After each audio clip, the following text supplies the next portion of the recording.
사도신경으로 신앙 고백하겠습니다. 전능하사 천지를 만드신 하나님 아버지를 내가 믿사오며 그 외아들 우리 주 예수 그리스도를 믿사오니 이는 성령으로 잉태하사 동정녀 마리아에게 나시고 본디오 빌라도에게 고난을 받으사 십자가에 못 박혀 죽으시고 장사한 지 사흘 만에 죽은 자 가운데서 다시 살아나시며 하늘에 오르사 전능하신 하나님 우편에 앉아 계시다가 저리로서 산자와 죽은 자를 심판하러 오시리라.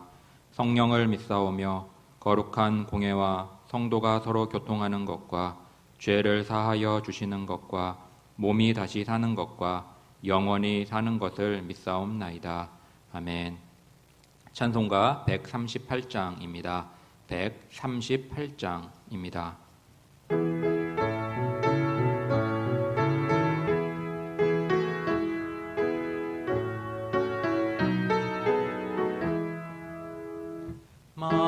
만왕의 왕 내 주께서 왜 고초당했나.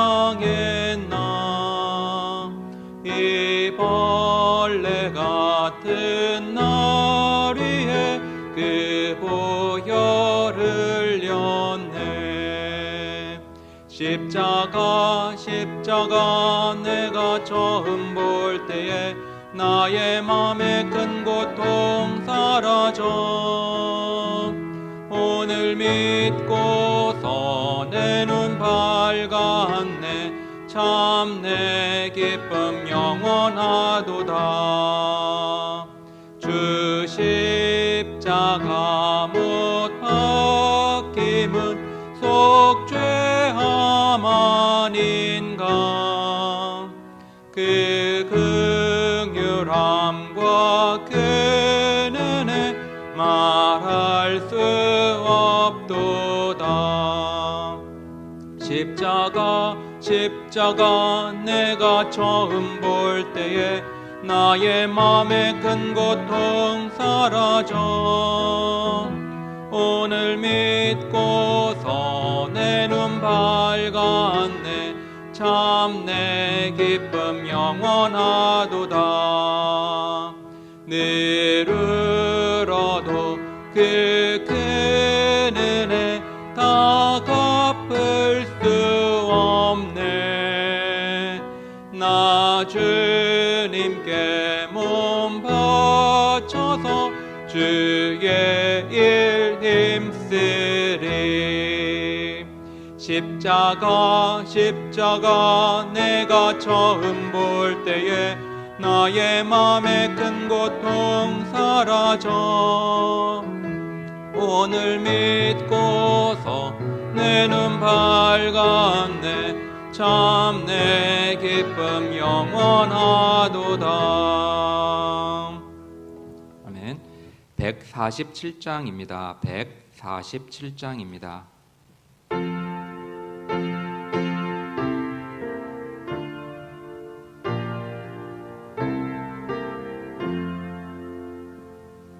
주 달려 죽은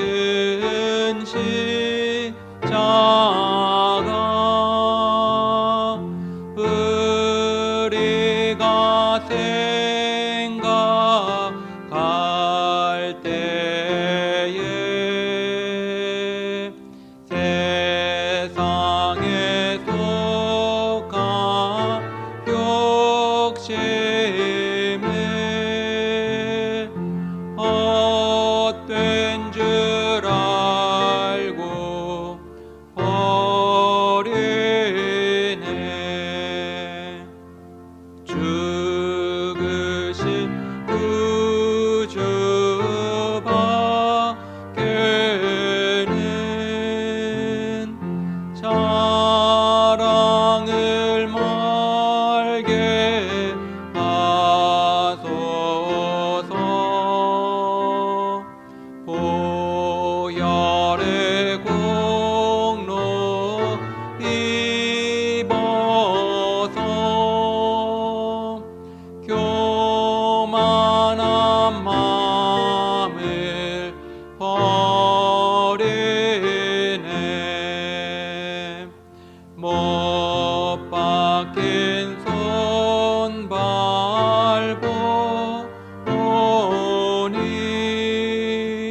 오늘 말씀은 마가복음 15장입니다.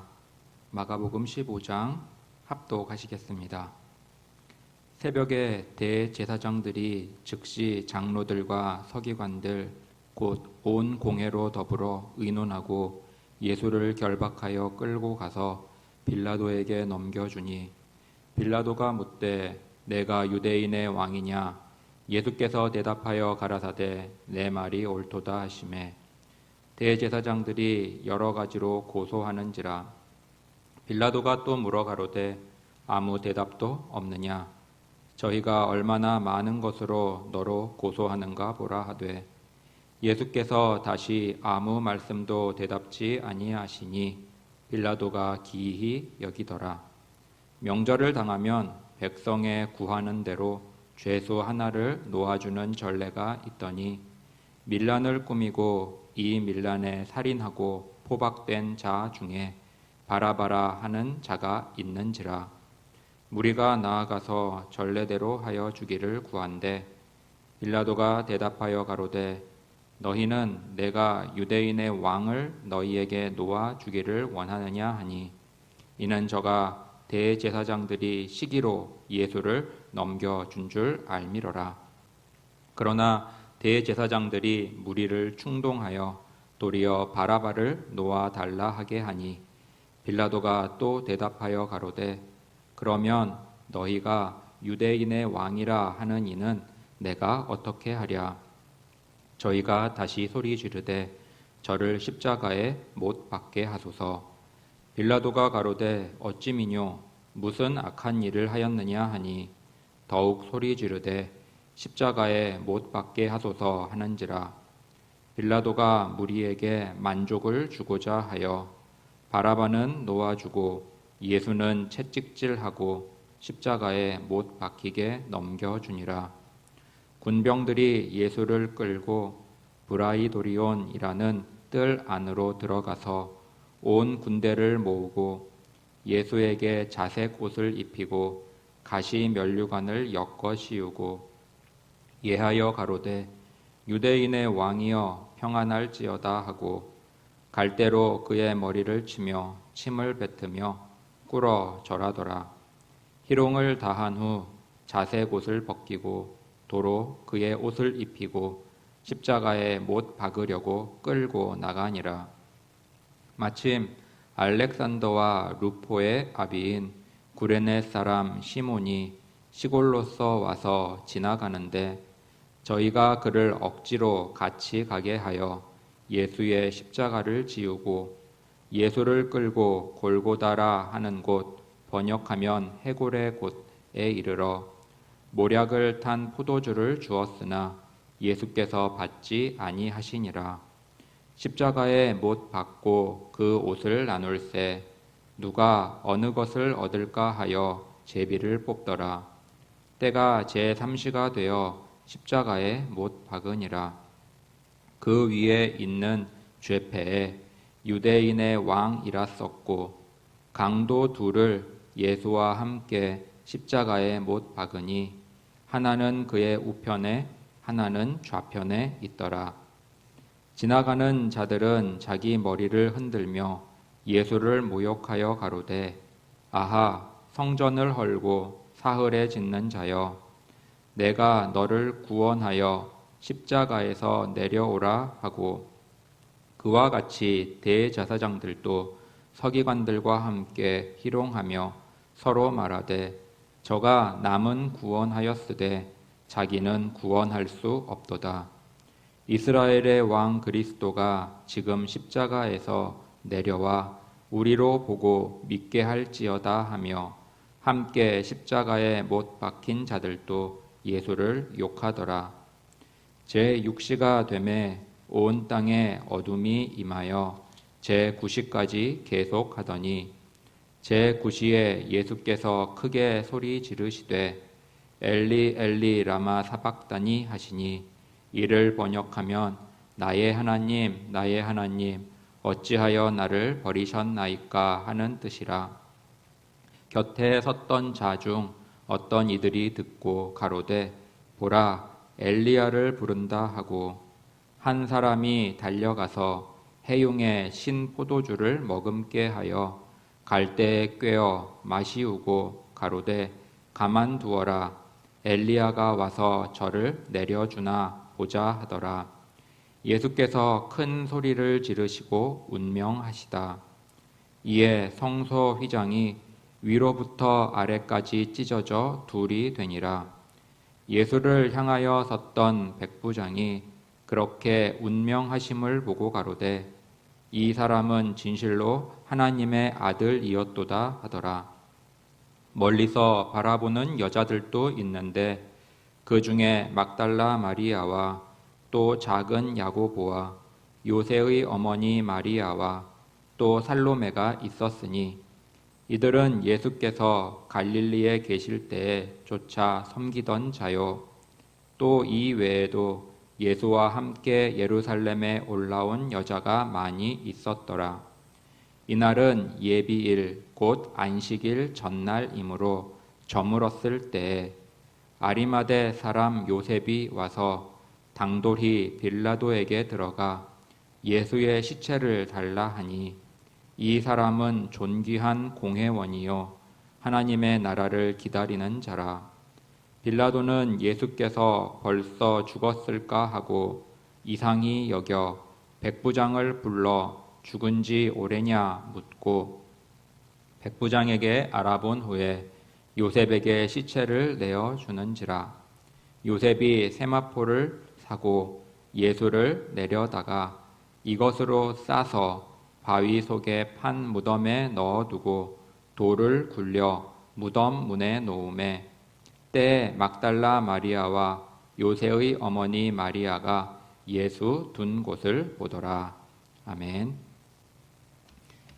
잠시 기도하시겠습니다. 은혜로우신 하나님 아버지, 주님의 은혜와 사랑에 감사합니다. 저희들 주님의 말씀 앞에 있습니다. 주님께서 말씀하시고 저희들 듣고 그 말씀에 순종하며 저희들의 마음판에 새기고 주님을 사랑하며 주님의 길을 걸어가는 저희 모두 될 수 있도록 은혜 베풀어 주시옵소서. 모든 것을 주님께 의탁드리오며 예수님의 이름으로 기도드립니다. 아멘. 네, 오늘 본문은 마가복음 15장인데요. 오늘은 본문에서 14절을 중심으로 말씀을 전하려고 합니다. 본문의 14절을 한번 읽어보겠습니다. 빌라도가 가로되 어찌미뇨 무슨 악한 일을 하였느냐 하니 더욱 소리 지르되 십자가에 못 박게 하소서 하는지라. 아멘. 우리 기독교 역사에서 그리스도인들이 또는 기독교가 억울하게 핍박을 받은 일들은 많이 있습니다. 예수님이 그러셨고요. 그리고 사도 바울이 그랬으며 베드로를 비롯한 12 사도들이 다 그러했습니다. 또한 네로 황제가 로마 시내에 화재를 일으키고 그 원인을 그리스도인들에게 돌렸을 때 많은 그리스도인들이 무고히 핍박과 또한 죽음을 맞이했던 것은 우리가 기독교 역사에서 잘 알고 들은 이야기들입니다. 또 우리나라 역사에서도 일제 강점기 때에 수많은 그리스도인들이 일제 치하 속에서 몰살을 당했으며 또한 공산 정권 아래에 있을 동안 우리가 잘 아는 손양원 목사님의 두 아들인 동신, 동인을 비롯하여 또한 그때에도 많은 기독교인들이 무고히 목숨을 잃고 희생당하였음을 우리는 알고 있습니다. 일찍이 예수님께서는 마태복음 24장에서 말씀하시기를 너희가 내 이름을 위하여 모든 민족에게 미움을 받으리라 라고 말씀하셨었습니다. 예수님 때문에 미움을 받게 된다는 것을 우리 주님께서 말씀해 주셨지요. 또한 요한 사도 역시 요한 1서에서 형제들아 세상이 너희를 미워하거든 이상히 여기지 말라라고 말하고 있습니다. 세상이 예수님을 따르는 하나님의 백성을 미워하는 것이 당연한 일이야 라고 요한 사도는 우리에게 말씀하고 있는 것이지요.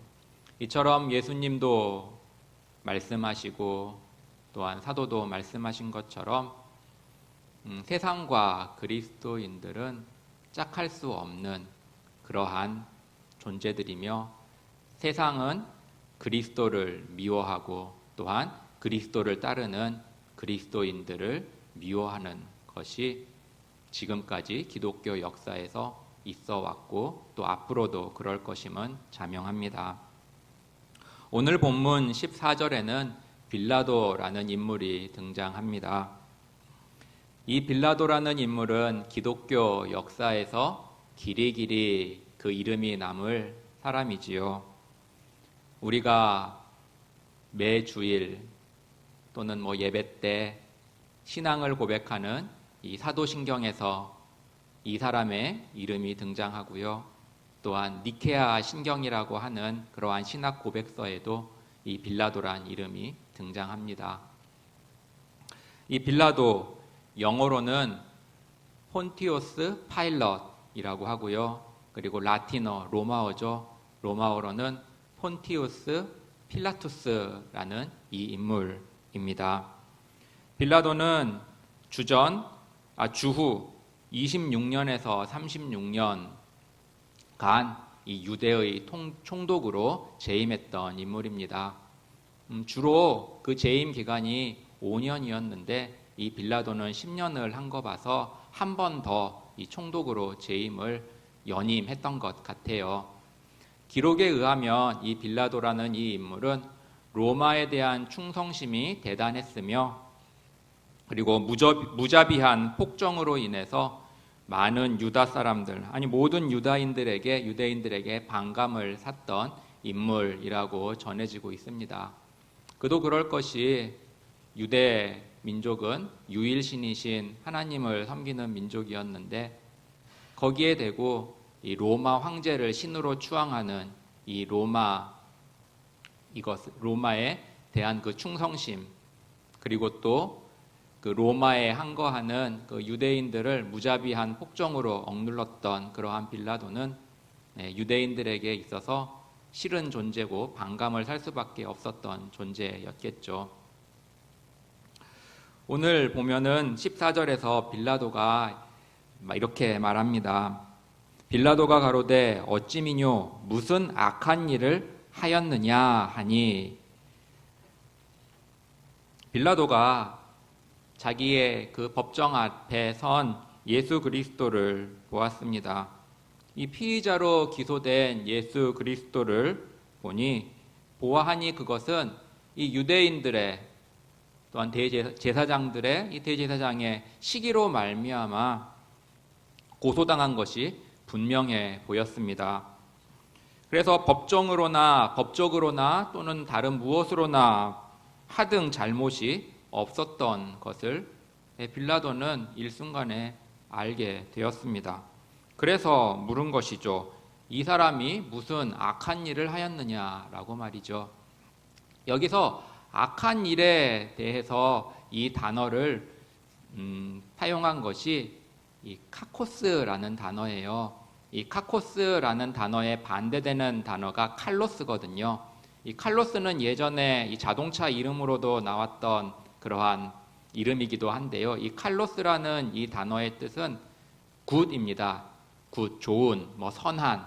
그래서 상당히 포괄적인 그러한 내용을 가지고 있죠. 좋은 것, 선한 것 같은. 마찬가지로 카코스 역시 나쁜 것, 악한 것이라는 이런 포괄적인 의미를 가지고 있는 거예요. 빌라도가 이 단어를 사용한 것은 아마 법적으로나 아니면 무슨 일상적인 어떠한 평범한 일에서도 악한 것, 나쁜 것, 이 사람이 무슨 잘못 이런 것을 했는지라는 것을 묻는 것이었습니다. 빌라도가 보았을 때 예수님은 그러한 잘못이 없는 사람이 분명했던 것이죠.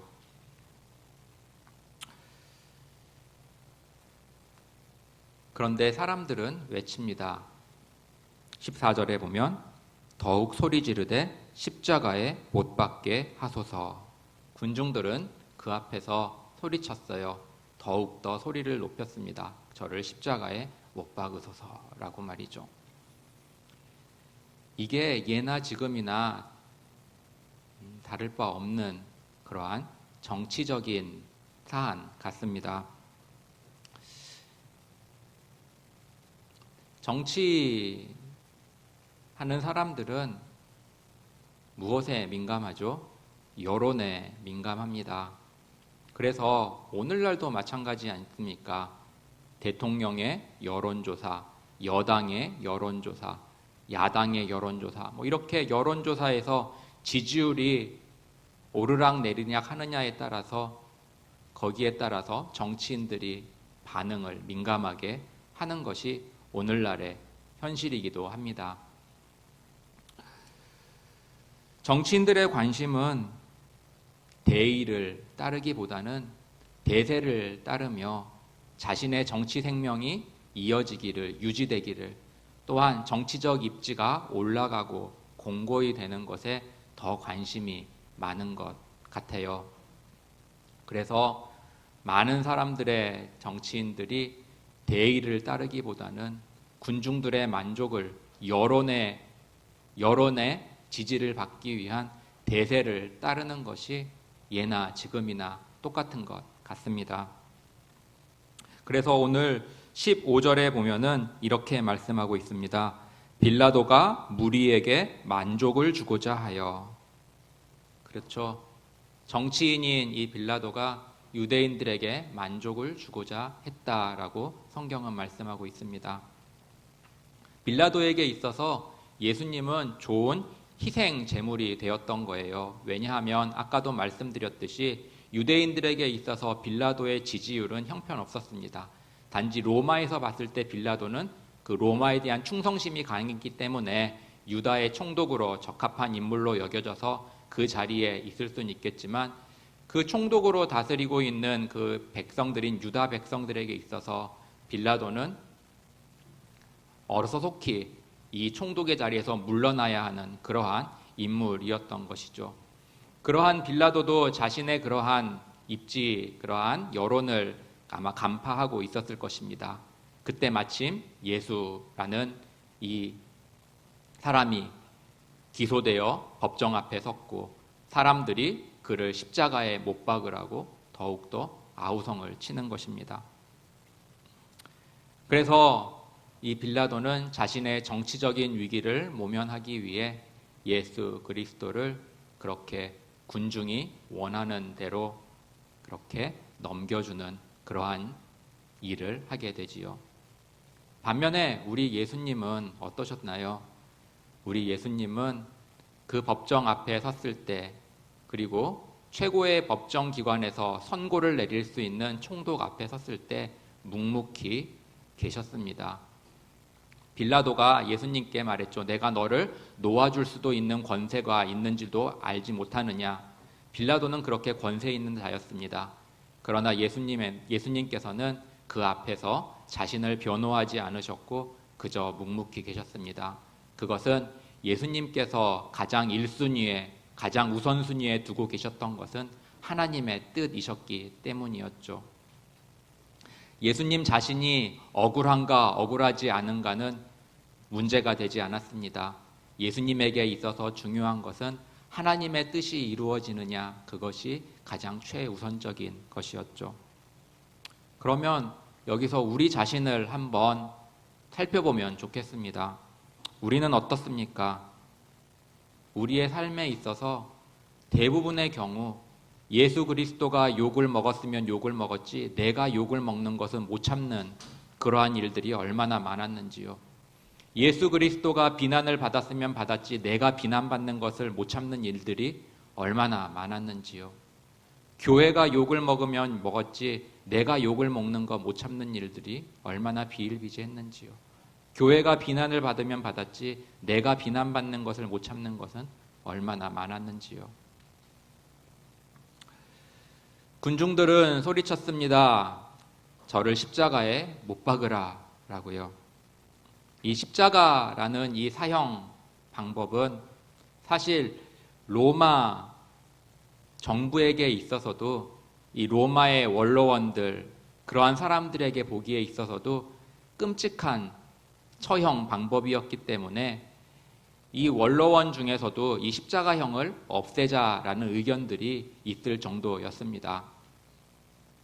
그래서 이 십자가형은 로마 시민들에게는 행해지지 않았고, 로마 시민이 아닌 다른 나라의 중범죄자들, 그러니까 굉장히 나쁜 범죄를 저지른 사람들에게 언도되어지는 것으로 그렇게 했던 처형이 바로 십자가형이었습니다.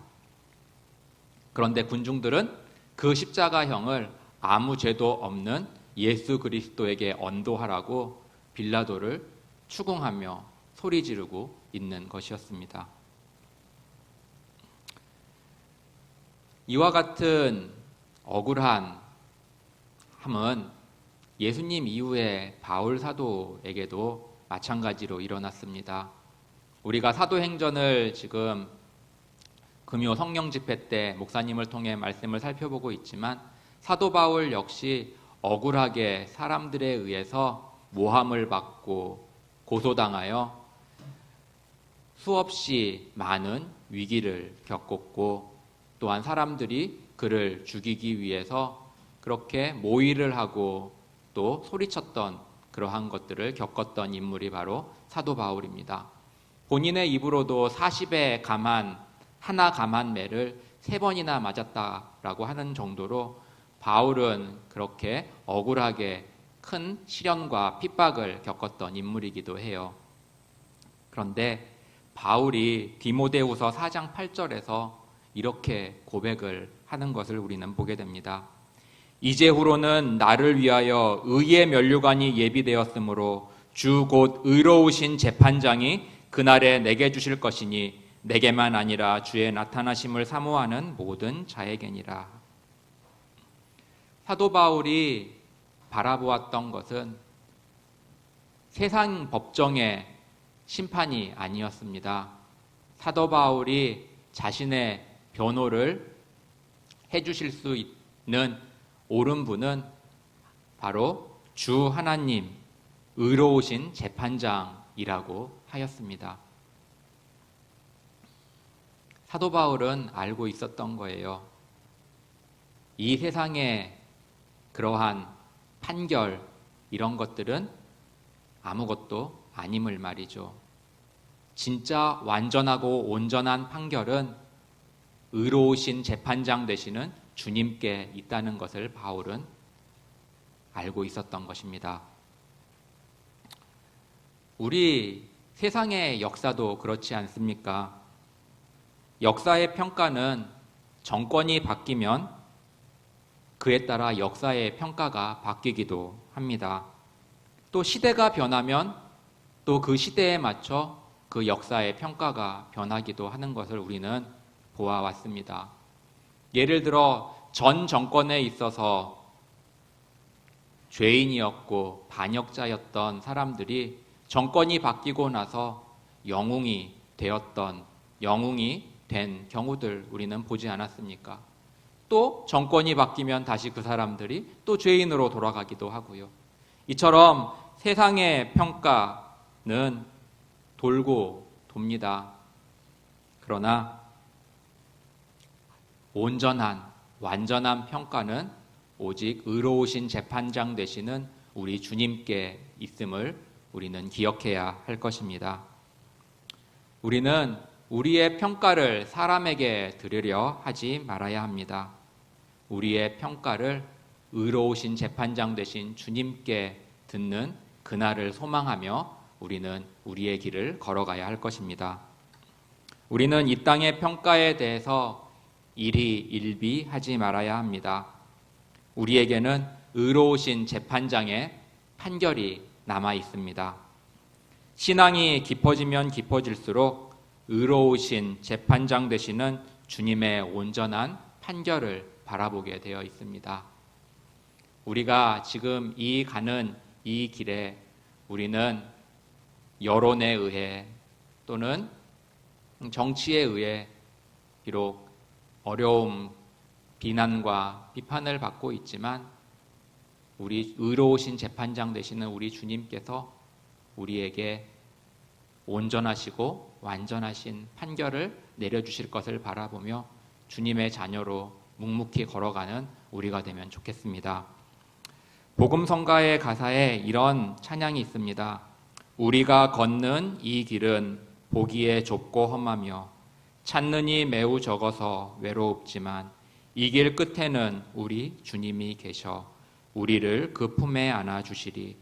세상 사람들 우리들을 보며 어리석다고 조롱하지만 이 길을 가는 자마다 영원히 주와 살리라.